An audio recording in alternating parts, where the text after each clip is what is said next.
Welcome to Lesson 2 of Life Fundamentals for Dummies series. In this Lesson 2, we will talk about how to sell. School didn't teach you how to sell, of course, but we've got you covered. Learn the art of persuasion and negotiation to thrive in the real world. In this lesson, we will talk about how to understand needs, how to build relationships, communicate value, and how to close deals. So imagine you are trying to sell a product or service. The first step is to figure out what your potential customers really need. This means understanding their problems, desires, and what would make their lives better. The AIDA funnel is a helpful concept that guides us through the stages of selling. Let's explore it together. The top of the funnel, starting with attention. This is where you grab the customer's attention.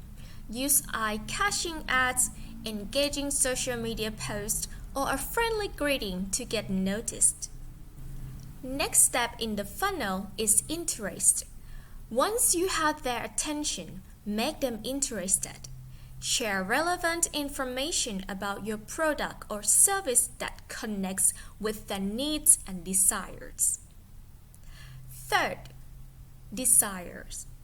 Build up their desire for what you are offering. Highlight how your product can solve their problem and make their lives easier and better. 4. It leads to action. Finally, encourage them to take action. This might be making a purchase, signing up for a newsletter, or requesting more information. Understanding the AIDA funnel helps you tailor your sales approach to meet the needs of your customers at each stage. Remember, it's all about them, not you. Next, let's talk about how to build relationships and keep contact with your customers. In the world of selling, relationships matters immensely. Building and maintaining good relationships with your customer is a key to success.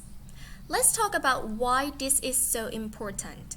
Because first, it creates trust. Trust is the foundation of any good relationship. When your customers trust you, they are more likely to buy from you. You can build trust by being honest, reliable, and delivering what you promise. Second, repeat business. Happy customers often become repeat customers. If you have sold them something great and treated them well, they are likely to come back when they need more. Third, referrals or word by mouth. Satisfied customers can also become your base promoters.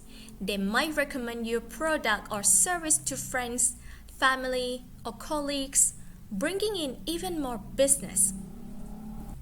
So how do you build and maintain these valuable relationships?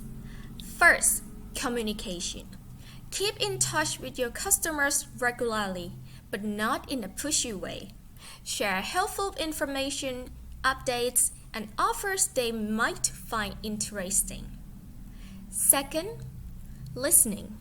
Pay attention to what your customers say. Ask for feedback and listen to their needs. When they feel heard, they will appreciate you more. Third, helpfulness. Go to extra mile to assist your customers. Provide solutions to their problems, even if it doesn't directly benefit you. The last one is consistency. Be consistent in your interactions. If you promise something, make sure you follow through. Remember, relationships take time to grow. Don't rush the process and always treat your customers with respect and kindness. Now let's explore how to effectively communicate the value of your product or service to potential customers. Imagine you have something amazing to offer, but if you can't convey its value, people won't understand why they need it. Here's how to communicate value effectively. First, know your product. First and foremost, you must fully understand what you are selling. Know its features, benefits, and how it can solve problems or make life better for your customers. 2. Tailor your message. Customize your pitch to make the needs and preferences of each customer. Highlight the aspects of your product or service that are most relevant to them. Third, storytelling. Share stories or examples that illustrate how your product has helped others. People connect with stories and can see themselves benefiting from your offering. 4. Benefits over features. While it's essential to mention the features of your product, focus more on the benefits. Explain how those features will improve your customer's life. 5. Visuals and demonstrations. Sometimes a picture or a demonstration speaks louder than words. Use visuals or real-life demonstrations to showcase your product's value. 6. Address concerns. Be ready to answer questions and address concerns. This shows that you are knowledgeable and willing to help. Remember, it's not just about what you are selling. It's about how you communicate its value in a way that resonates with your customers. And the final topic is closing deals. This is where all your hard work pays off. Closing a deal means turning a potential customer into an actual customer.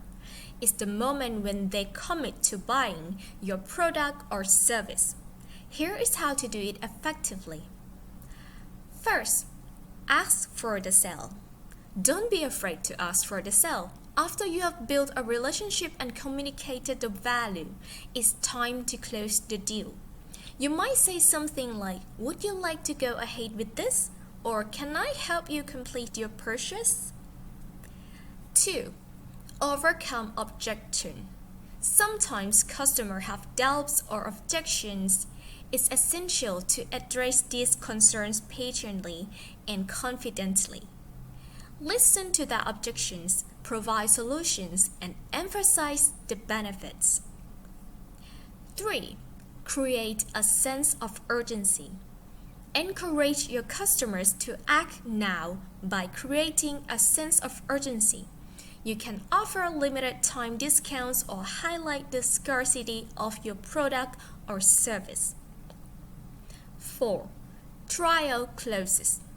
Throughout your sales pitch, use trial closes to gauge your customers' interest.